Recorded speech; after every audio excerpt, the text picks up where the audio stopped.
Chapter 11, in which we experience something rarer than we know. Prince Miroslav Vihailovich Koromko. Alchemical Recollections. Patience Rewarded. Union Without Harmony. At last our ship was landed. St. Audryn and I tethered her just beyond the high, tapering walls of that quintessential Nuremberg. We approached the city, the four of us, just before dawn as the light of old stars gave way to the sun. Smoke began to rise, plume upon plume, as Nuremberg's fires were lit. A cock began its relentless morning gasconade. At the gate of massive, deep blue obsidian, a single guard, his bucolic features stiff with sleep, yawned and buttoned the neck of his yellow and grey tunic and waved us through with a lazy salute. But St. Audryn, worried lest our gold should be stolen, approached him, begging him to keep at least half an eye upon the balloon, still visible in the meadow where we had anchored her by rope to an oak tree.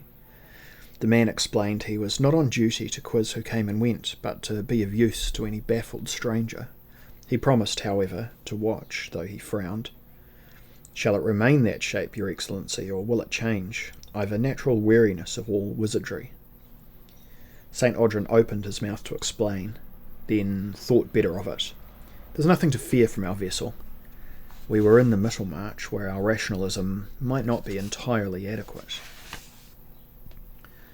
Klosterheim alone appeared to know his way. The city did not exactly mirror the one we'd left, though there were many familiarities in the configuration of outlines and streets. The architecture, generally on a larger scale, was more featureless, lacking the Baroque flair one expected. It was more severe, more classical, more imitative of Greece. The streets were waking up as the four of us passed across an enormous plaza. At a centre, a fountain shaped like a horse poured water into a large pool in which fish could be seen, dark reds and golds, dark blues and ochres, almost reflecting the colours of the near-vanished stars. From here, 4 great avenues marched away into the distance, exactly on the compass's main points. Their pavements were reflective black marble veined with grey. The flanking buildings were fashioned of milkstone, onyx and quartz, excessively grandiose in my opinion. They were reminiscent of the monumental coldness of St. Petersburg, that city designed to suit a notion of what cities should be, rather than one which grew naturally from the changing needs of her inhabitants. But a minute out of the plaza, and we were in cobbled back streets full of fruit and vegetable barrows, vaulted alleys busy with ordinary people calling to one another. Their colloquial German would not have been out of place in Munich or Cologne. Up went windows and blinds. Out sprang shutters and awnings. Behind them were human heads blinking into the morning. Cats were recalled, dogs exercised, slops emptied, husbands awakened, children assembled, domestics rallied. Dignified tradesmen in suits of clothes a little out of date by common European fashion, but not incongruous to me, raised billycock hats to crinolined ladies and remarked on the heat of the day. "'Twill be a scorcher, ma'am, by noon," all of which contributed to my sense of dreaming. It was usual in dreams to find such banalities in the midst of the fantastic. Looking up, I saw a steeple some 200 feet high of mahogany-coloured stone, sharp against blue summer sky. There was a statue, almost as big, of a weeping child contemplating a broken plate which it held in a chubby hand. And over to my left was a tavern, 5 stories of it, with balconies and a wild garden on its roof. A playhouse which could seat perhaps 60 people. A mausoleum, striking in its pale blue polished granite. And then a street of tumble-down houses full of brawling, cheerful children. An alley winding up a hill. There was a little secluded square, mainly sandstone, with a coffee shop, a large elm tree, and a well in the middle. 4 or 5 plump middle-aged men, sat at the outside tables reading journals and chatting. They were served by a waiter who wore an animal mask, shaggy and tawny on his head, and walked as if on pan hoofs. We crossed a bridge over a canal to rival Venice's. Green water, the colour of emeralds, gilded barges, and a man on shirt sleeves used a wooden pole to move a boat so intricately carved with Neptunes, mermaids, dolphins, and the like that it was hard to believe the cargo it carried. Cabbages and onions.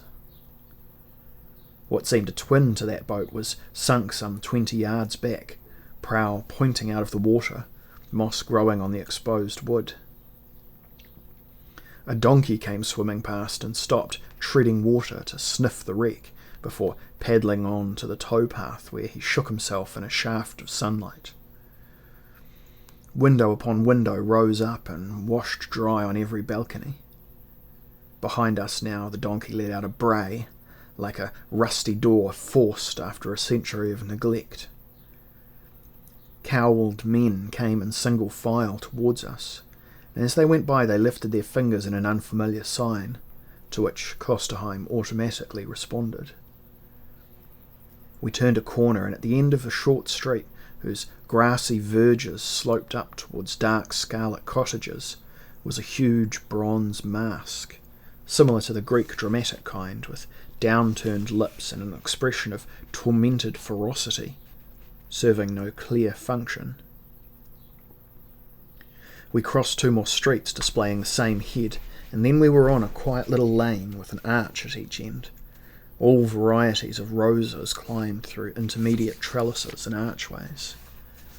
There were pretty vines on the whitewashed walls. The terraces of houses were reddish-brown, presumably of brick, their beams painted white or yellow, their gables decorated with fretwork, fruits and flowers. Each house had a tiny railed yard outside, and in these grew all manner of blooms, sweetening the air. It could have been a village in New England. The bustle of the city was muted there. Klosterheim marched up to the 3rd house on the left, pulled on a bell rope and stepped back until a maid opened the door and curtsied. We followed him into a cool hallway, wider than I expected. There were several looking-glasses on the wall, a vase of chrysanthemums on a small polished table. The servant took what outer clothing we could give her. She showed us into the drawing-room, also reminiscent of a rural merchant's, with some low chairs and an oriental table. On the table was sherbet, water, glasses. It strongly brought to mind the quarters of some ascetic Mussulman. I half expected to see a hookah in the corner, the kind the Tatar sultans smoked, but there was only a stove of green enamel decorated with white flowers, a jar of country grasses on top of it. Klosterheim removed his hat and passed a finger round the inside band, gathering his own sweat and staring at it without enthusiasm. He had told us nothing of the person we visited, and only the Duchess appeared to know a little more. We sat down in the chairs. "A pleasant room," observed St. Audrin, to break our silence. "When were you in this city last, Your Grace?" "Some years since," she replied. "The travelling is not as easy as it might have seemed to you." She shrugged, "But at least once here I can remain a woman without the irritation of mannish disguise." A footman in wig and tails bent to pour us glasses of iced lemon water. My master offers apologies. He is delayed downstairs." His accent was heavy and foreign, perhaps a Pomeranian's. He had coarse, youthful features, a heavy brow and large hands. He seemed only recently from a farm, but his livery suited his muscular body, and he was well trained. Libussa looked questioningly at Klosterheim and made a little gesture of impatience. Klosterheim patted the air with his fingers as though he hoped to calm her. I crossed to the plain white wall on which a triptych icon was displayed, 2 candles burning below. Evidently it was Byzantine, but of a design I did not recognize. On one side was a youth holding, left-handed, a golden goblet, On the other, a maiden lifted a sword in her right hand. Both looked inward to the centre panel where the youth's head was set upon the woman's shoulders. Cup and sword flourished in each end as the subject rode astride a gigantic wolf-like beast with blazing golden eyes and scarlet fangs. In the background to this panel, either side, were shown two citadels on identical hills. One citadel was gold and the other black, and in the sky a red sun blazed against a white. In the left panel, the same red sun also shone, and in the right the white was prominent. I was puzzled by the icon. It struck a chord in me, though I could not recall the holy legend it must surely have represented. I was still studying it when a deep voice cried, "Forgive me for my tardiness, dear friends. Will you take some tea with me?" I turned to see a huge, fair-haired man wearing a loose embroidered shirt of the kind Ukrainians make. He had red silk trousers tucked into red leather boots, a bent-stemmed meerschaum in his left hand. His full beard was greying at the edges, and his hair was long, flowing to his shoulders. His blue eyes, apparently frank and amiable, had the smallest touch of the same cold light which filled Klosterheim's. It was the cadaverous ex-priest this man first approached with. "So you were successful. Thank you for your message, old friend." His voice dropped just a little as if in sympathy. Then he was introduced to Libussa, St. Audrin, and myself. He made a deep bow over my Duchess's hand. "Your Grace, my house is greatly honoured. The meeting you desired has been called. My own experiments are ready for your approval." His large, warm hand next grabbed mine. I was kissed on both cheeks. "I am glad you are here." He spoke as if I had been expected by him. He performed the same ritual with St. Audrin, with, "I trust, sir, you'll explain the principles of aerial navigation to me while we dine."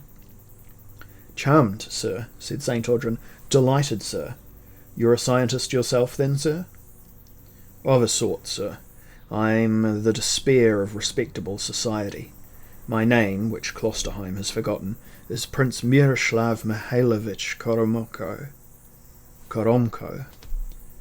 "From South Russia, sir?" said I. My cousin was Catherine's Zaporozhian hetman. An honour, he thought. The other Zaporozhians were divided on the subject. His laughter was spontaneous and open. "You know Russia, sir?" "Well, St. Petersburg, Moscow a little, and Siberia and Tartary are both familiar. But those regions of your land which lie in the Middlemarch are, I regret, completely unknown to me." "Well, me also, sir. I've never been there. I'm not a native of this realm, but crossed the border years ago in pursuit of my art, for alchemy is better practised here, or so I thought." "And you never returned?" asked St. Audrin, already collecting information which might aid his early escape. "I've never been permitted, sir." Miroslav Mihailovich dropped his gaze and rounded on Klosterheim. He patted the puny chest and arms, making the thin man wince and withdraw without actually moving, like a cat. "Here's the rogue who can rove at will, gay and easy as a bird." He winked at me, yet he plainly had real affection for Lucifer's ex-captain. "I paid my passage but once. Klosterheim, unclaimed by heaven or hell, is perhaps the only one of us to whom both worlds are thoroughly familiar. But they shall be reunited soon, Herr Johannes? Soon, if all our plans are fulfilled."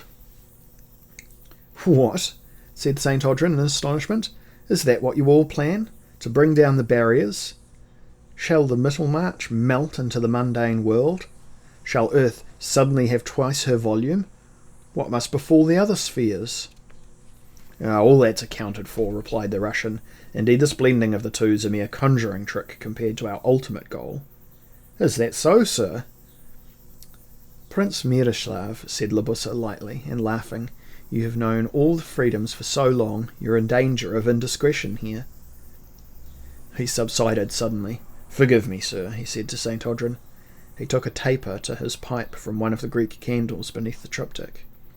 He puffed steadily for several minutes, until the meerschaum was drawing to his satisfaction. Well, he said easily, old differences are settled now.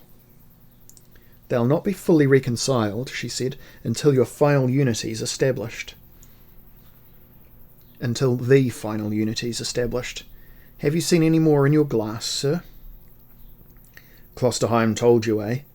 My discovery was quite accidental until we reduced Saharan sand, sulphur and agatium to a molten elixir. As the liquid solidified, it cracked the vessel containing it, spilling across my bench.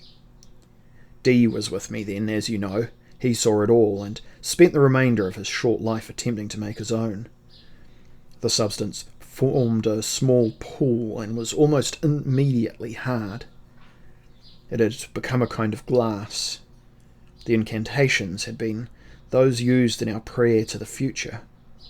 In a distorted, murky scene I saw D. He was in England and being cruelly set upon by the Commons, his house and library fired. I've since debated the morality of my decision to say nothing to him, but as it was, of course, the mirror had foretold the future. Even in my own life, events were accurately predicted, small domestic matters.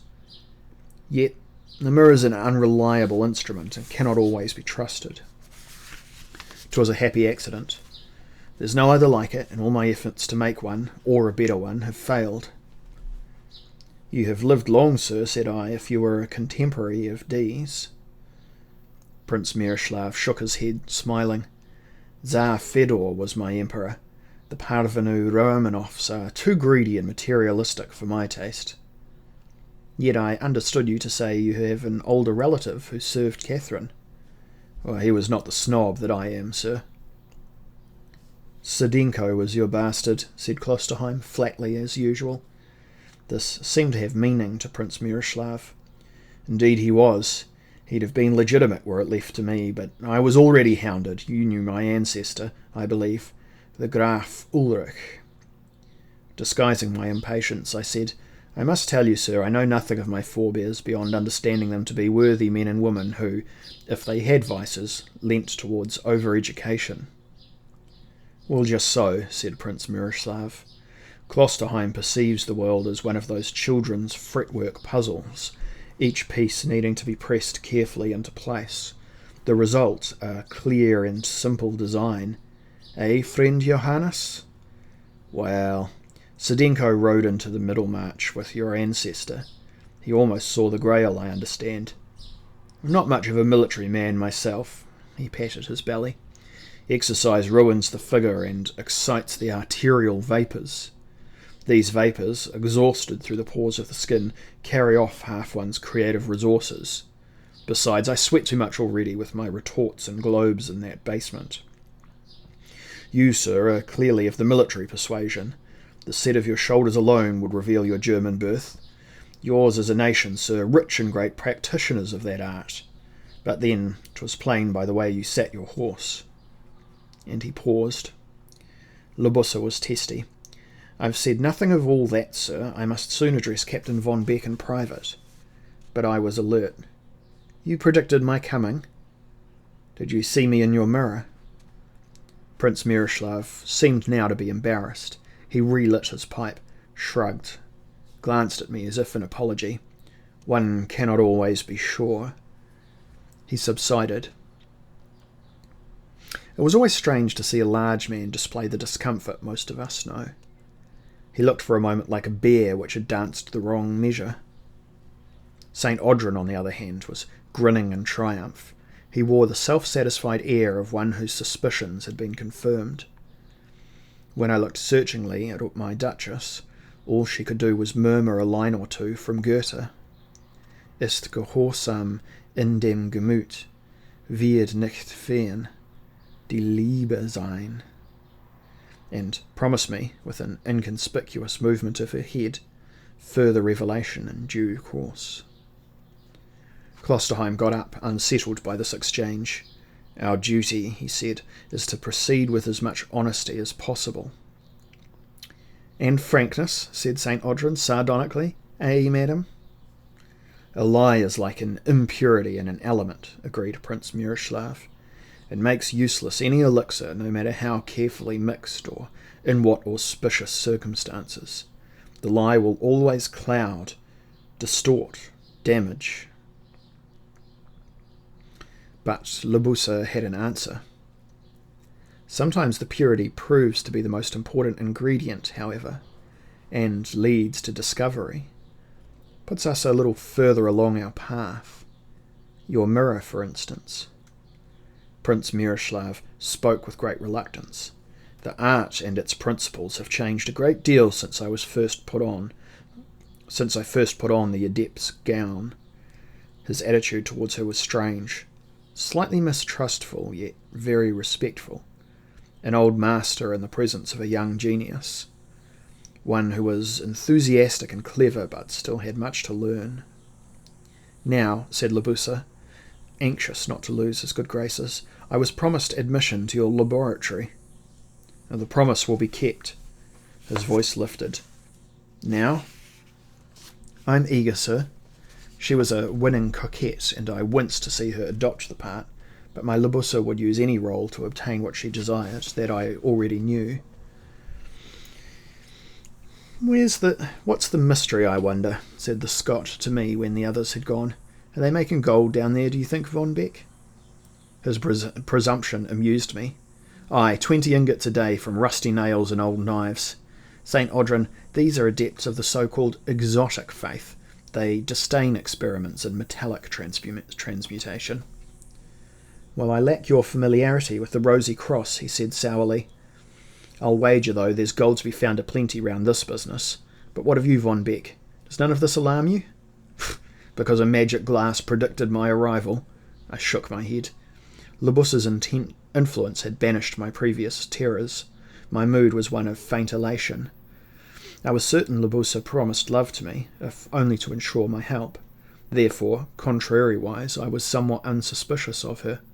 I was glad to be in the city and reunited with my goddess. Glad to be free of the old world's horror. St. Audrin, of course, saw my euphoria as sheer folly and my manner towards him one of unwelcome condescension. I rose and walked to where he sat and placed a hand upon his arm. Dear friend, I accept your instinct's warning. We must be careful. We must recall by what trickery we were brought here. But that's no reason for discrediting everything, or everyone. I merely recall that Klosterheim commanded the brute who slew our Landgriffin, said St. Audrin grimly. We were given no choice in this affair. We were made to cross the borders at pistol point, an action lacking finesse. These people will do anything they must to ensure our involvement in their schemes. That lady has a power which unnerves me, Von Beck. Would you claim a woman has no right to power? Well, if she were of the masculine race, I'd still fear her. She's clearly a disciple of Wollstonecraft, and works towards the equality of woman. I was still disposed to justify the behaviour of others by interpreting their actions according to my own beliefs. She works for herself alone, St. Audrin, was all scepticism. If she be a supporter of the common woman's rights, Von Beck, she's put a great many people to a deal of trouble without advancing that cause any further. Strange to me that what you see as plain in Robespierre you cannot recognise at all in Milady. You accuse her of self-interest? Well, what's wrong with that? I defended her, yet I did not altogether care whether she was noble or degenerate, for her character was not what I loved. It was her sense and her sensuality I admired. No night with her could be without its fresh discovery. I felt as if an entire creature were about to inhabit my body. That creature would be feminine while the creature she explored would be masculine, and the sum of the two of us would be godlike, a culmination of human passion and wisdom, with masculine and feminine undivided. As in my dream she had spoken of unity. My family had educated me to believe harmony all-important. Do you the devil's work? Well, that took a clearer meaning now. She's a witch, he said, very serious. You're mesmerised. I'm trapped, St. Audrin, said I very quickly to him, as if the truth would only stay with me for a little while. But my fascination for her, I feel that I am discovering myself. Those are the words of a lovesick convent novice, sir. Believe me, my dear friend, this is profound. Even should it prove destructive to me, the exploration will still be justified. I'm her slave. He shook his head, looking at me askance. My poor Von Beck. Ugh. I'll do my best to see you cured when this is over, but I'll not encourage you further. He fell silent for a while, thinking deeply. And then he added, Don't let them take anything from you, save what you want to give, and try to remember you possess something of great value to them. How you bargain with them could mean at some point if you live or if you die. I was puzzling over this when the others returned, babbling in alchemical argot. My Libussa's face was flushed with enthusiasm, while Klosterheim's chin was tucked down into his horrible neck as he mulled over what he had seen. It will be ready at the Concordance, said Prince Miroslav. Your price is too high. Klosterheim's voice was somewhat outraged, almost emotional. Not to me, said the Duchess of Crete. Klosterheim stopped in his tracks, but Libussa, radiant on Koromko's huge arm, carried on into the room, smiling at me, her eyes narrowing a little as she acknowledged St. Audrin. Perhaps she saw him as a rival. She had nothing to fear from him, however. He was a friend and a good one. Today, said Prince Miroslav, is the last of the sun. Tomorrow, when the stars begin their long rule, you must present yourselves to the Sebastocrator, for he'll have awakened to reign through the coming seasons. It will be in his time the concordance shall occur. Libussa now crossed to me, taking my hand naturally, as a child might. My body sprang to life again. It was almost without sensation since I parted from her. My mind was bereft of thought. Klosterheim looked at her quickly, showing consternation. She smiled at him. You must not, he began, and then he regretted speaking. With a sudden step he went to St. Audrin. And what of you? I, sir? The Scot was baffled. Klosterheim frowned as if trying to recall the reason for his question. What of you, sir? Guarded, St. Audrin stared back at Klosterheim and the rest of the company from his disarming, sleeping eyes. I've no specific engagements at present, sir. Good, said Klosterheim. I'd talk with you.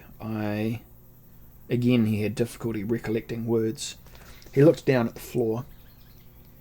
You'll permit me to show you more of this Mirenberg? His poor, gaunt features were oddly innocent. Much obliged, sir. Thanks. St. Audrin's tone was light and casual, though his gaze was anything but. Virtually, his entire attention was concentrated upon me. You'll join us too, won't you, Von Beck?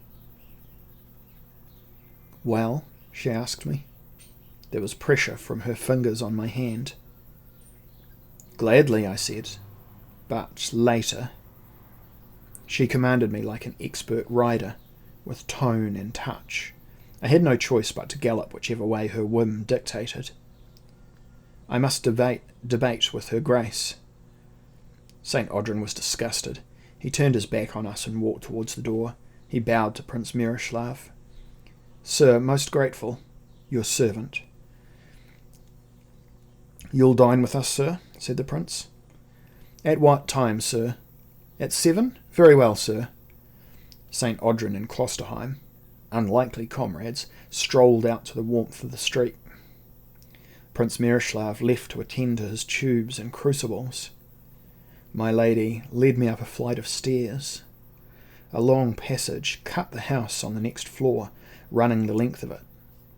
She took me to a door about halfway down on the right. Hot sunshine filled the room as we entered. There were shrubs and flowers everywhere, in pots and baskets. I would swear I heard bees hum. It was a country garden, and at its centre was a bed spread with sheets of golden silk. A bower enclosed by climbing roses, ivy and honeysuckle. She took me there without preliminaries. She told me to stand at the end of the bed while I undressed. I removed my boots, my stockings. I removed my breeches, my under-breeches. I took off coat, waistcoat, shirt, and linen. There was blood on them. I noted I had cut myself slightly on the thumb. She smiled. Now I was fully naked. She looked at me, praising my physical virtues, stroking my body lightly, but sending fire into me so that I gasped, and then gasped again. She touched me here and there with her lips. I was close to swooning. She stripped off her bodice and crinoline, her shift, her underclothing. She too was naked. I looked greedily at the curves of her thighs and breasts. I sank to my knees to bury my lips in her sex as she desired. My words were incoherent when next I looked up. Nothing I could ever say in the world. I had departed. I am yours. I am your lover, your woman and your man. I belong to you as no one has ever belonged. Command me to anything, and I swear I shall obey. These are words from my earlier dreams. Her hands grip hard in my hair. Her face is copper fire, glowing and fierce. She groans. She shudders and looks down at me. Then all that is yours is mine, she says, and I reply ecstatically, all. She sighed with contentment. There is time. She takes her satisfaction and therefore gives me mine. An hour later we were cross-legged on the bed, and I had been telling her how much I loved her, how lessened life was since she took the road to Nuremberg without me. Her body was soft, yet, as always, seemed to absorb and retain heat, a heat which somehow was never dampened, was her natural temperature, as if great furnaces permanently burned within. Perhaps she did indeed serve Satan. I was already half convinced she was immortal. We must find the Grail soon, she said. For me, not for Klosterheim.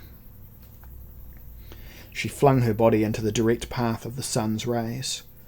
Klosterheim has no good will for you, Manfred. He would kill you if it gave him the smallest advantage. He has no conscience, merely an appetite for power which has for far too long remained unsatisfied.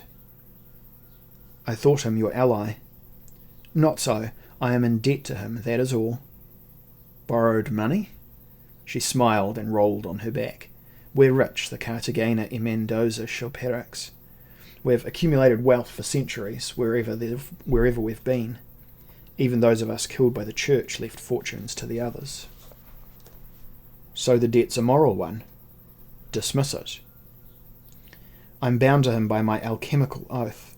It was the only way I could gain his knowledge, that part which was useful to our purposes. When she speaks of us as mutual, I am elated. It's taken years to gather all I need. The Grail alone is of no use to me. It is what I place within it that's crucial to our destiny. And there are significant rituals. All my learning leads toward that. She was speaking for the first time with unguarded frankness, and I was of course flattered, though scarcely comprehending what she said. Klosterheim would pervert all that, calling on arts and rituals so discordant they'd threaten the very fabric of matter, and all this for his own barren ends. He has no other ambition but to make himself in Satan's image, so that his old master shall recognise him and take him back into hell's bosom. You've known of this for long. I was on my way to France to seek you out when we met at that inn. See how destiny takes its inevitable course? I knew of your family and of you, but I was not fully intelligent of my own fate until Prague. I have had to pose as a man for too long. Only by that means could I achieve what I needed. But now that's all to be forgotten, and I can do what I must do without subterfuge. She grew almost melancholy. Starting up in her wonderful nakedness, she waded through the mellow light between the hanging baskets of flowers, and she continued to speak. So we too, the Grail, my own tincture, are almost ready to combine. When the concordance comes, then the upheavals shall begin, and I, you and I, shall merge in triumph to claim our ultimate destiny. I had heard such apocalyptic prediction more than once in my revolutionary past, though without the mystical ingredient. My scepticism fought my will to believe her. With an effort I found my voice. "This is Robespierre's logic, Libussa." Her dark green eyes burned with outrage as she turned. She advanced on me. "Oh, there's a difference, little one." Her words vibrated with the force of her violent emotion. "A singular difference. For I am not Robespierre, and he is merely rhetoric, hope, and greed. There's no argument against what I tell you now. Believe me, there is no argument. The world you'll see shall be so transformed, so perfect in its balance, you would weep if you beheld it now. And 'tis your destiny, as it is mine, to create it." She was astride me, my head in her hands and her breath upon my lips, fit to scald me. "That's what you must understand, Manfred. You are as helpless in what you are as am I.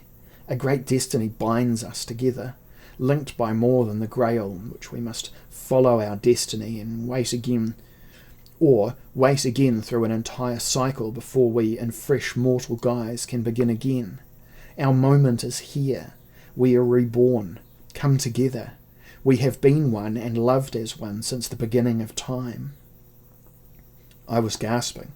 She gripped my head and threatened to squeeze it to pulp, so powerful was her grasp. I cried out, "What is my fate? What is it, Libussa?"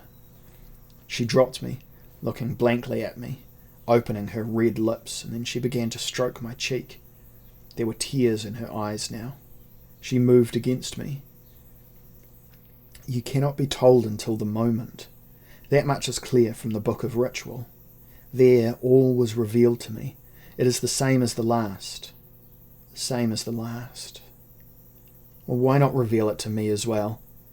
She laughed, at once bitter and proud. "Because I'm the active force and you're the passive, as it must be if the alchemy is to work. Ask no further questions. Do as I instruct and you'll enjoy such ecstasy, such fulfillment, you'll come to know what it is to be a truly sentient, sensuous, living creature. We drive towards the ultimate. We drive towards the greater harmony. You'll see." And laughing still, she seized me again and turned me this way and that, so it seemed as if I was tossed in the maelstrom of sensation and meaning.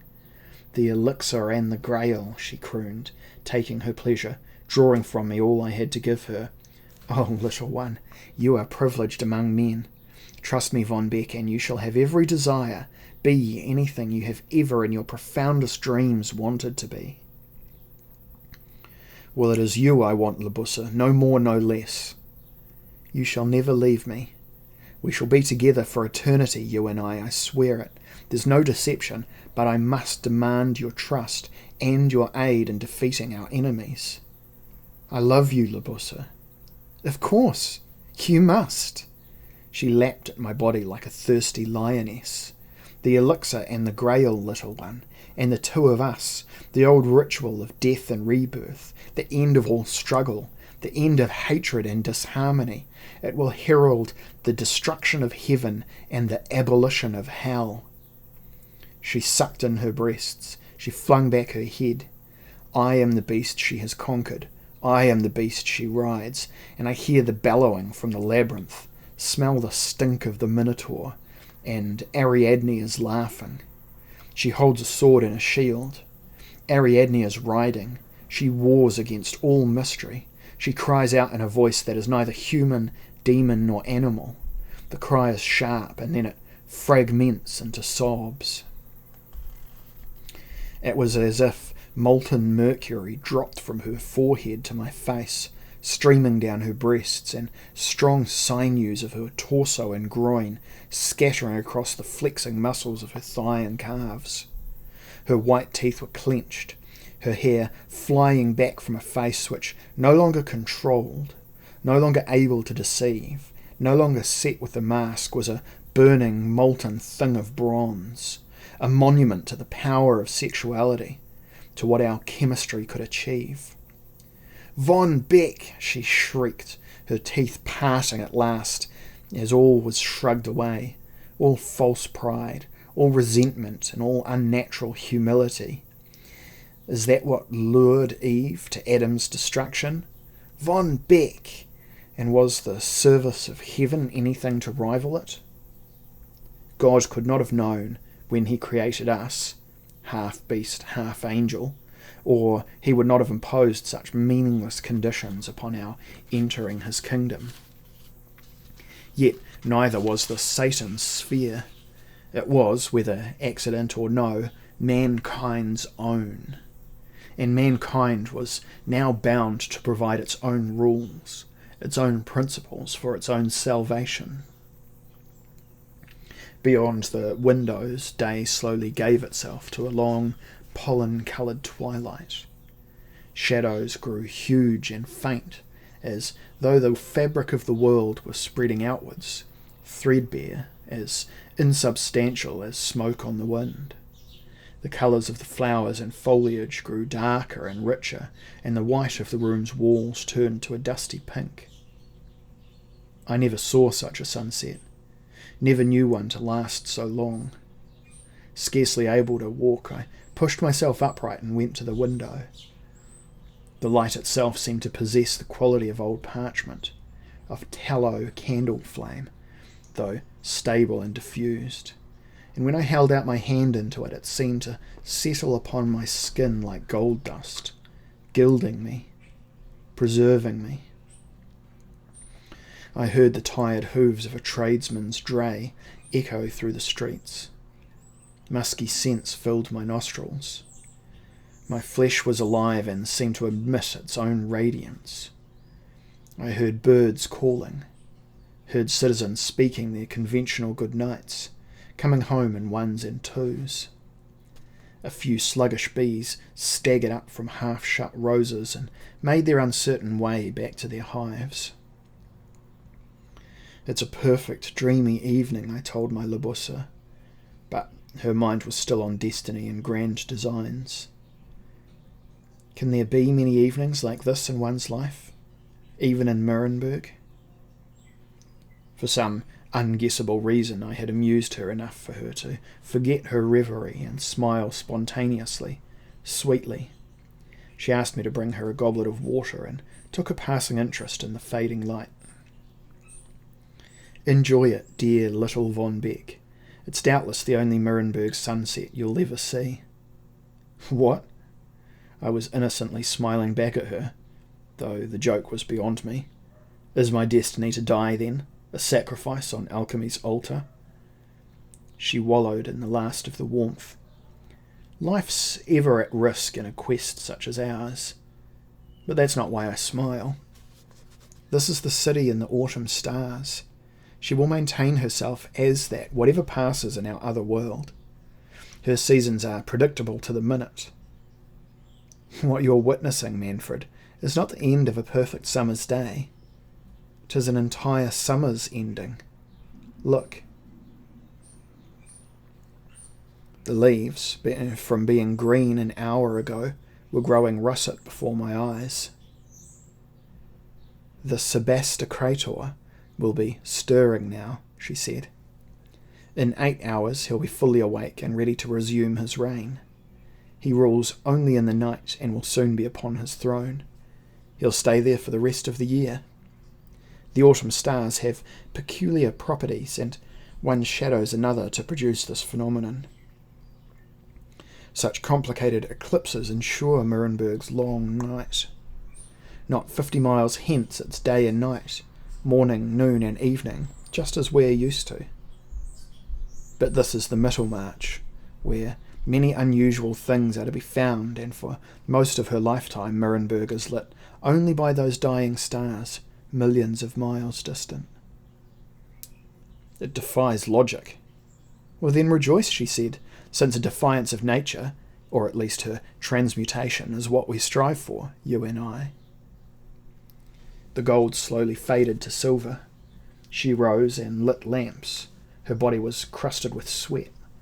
I looked up into the firmament where the old stars burned. Let us bathe, she said, and then dine.